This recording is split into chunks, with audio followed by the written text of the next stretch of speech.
Bila kita nampak raut wajah orang yang tenang cerah, maka ketenangan bukan pada wajahnya.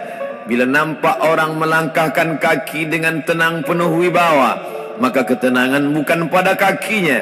Bila tampak ayunan tangannya tak tergesa-gesa, maka bahagia bukan pada tangannya. Di mana letak bahagia itu?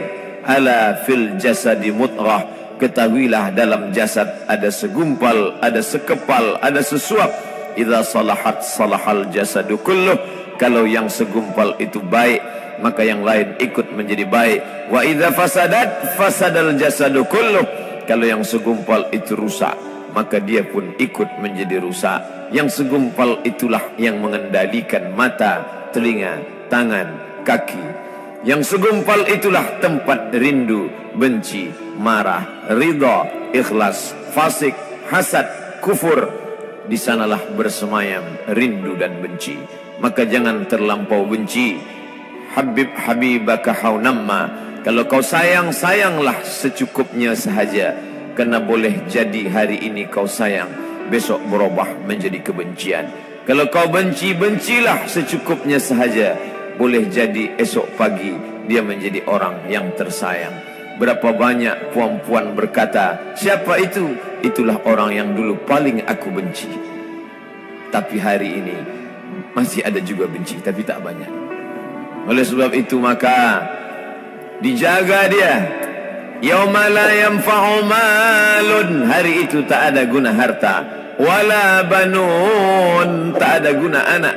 Illa man atallah. Kecuali orang yang datang menghadap Allah. Biqalbin salim. Dengan hati yang salim. Qal. Qab. Lam. Ba. Qallaba. Berbolak balik. Qallaba. Tidak selamanya bahagia. Kadang pagi hati tenang, petang datang dia pun susah. Kadang pagi hati lapang, petang tiba dia pun gundah. Maka apa yang dapat menolong? Ala bizikrillah. Ketahuilah dengan banyak menyebut mengingat Allah, tatma'innul qulub, maka hati akan menjadi lapang. Qalbul mu'min baina asabi'ir rahman. Hati orang beriman berada di antara jari jemari kuasa Rahman. Kalau dia hendak, dia balikkan yang senang menjadi susah. Kalau dia berkehendak yang susah, dia balik menjadi lapang. Berapa banyak orang yang tampaknya mungkin kita kata dia susah, tapi dia masih boleh tersenyum. Sebaliknya orang yang menurut pandangan zahir kita cukup segala, makan, pakai, tapi tampaknya kesenangan tak pernah singgah. Apa sebab?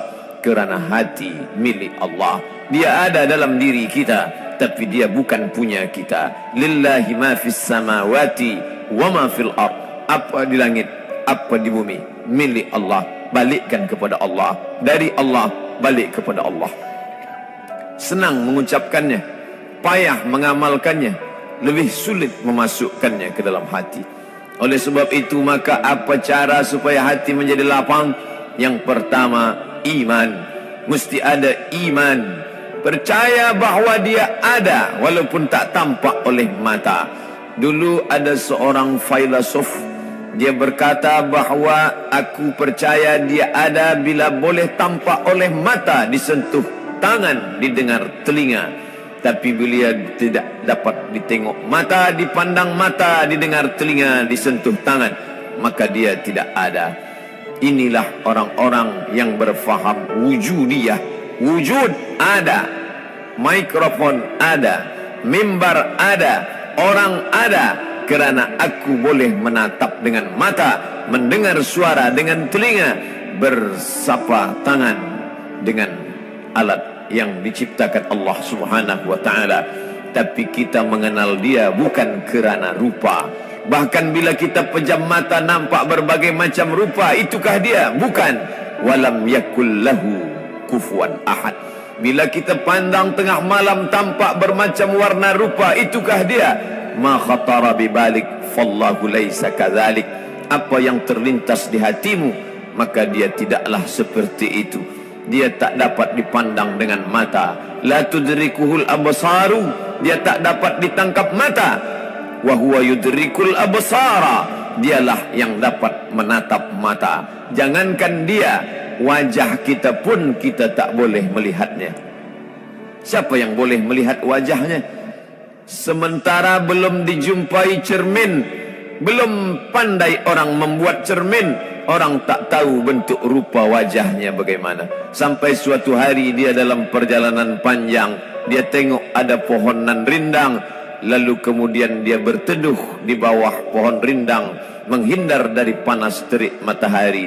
Di bawah pohon rindang ada kolam air, maka saat dia akan mengambil minum dari air kolam, disitulah dia melihat wajahnya. Oh, begitu rupa wajah di dalam air kolam.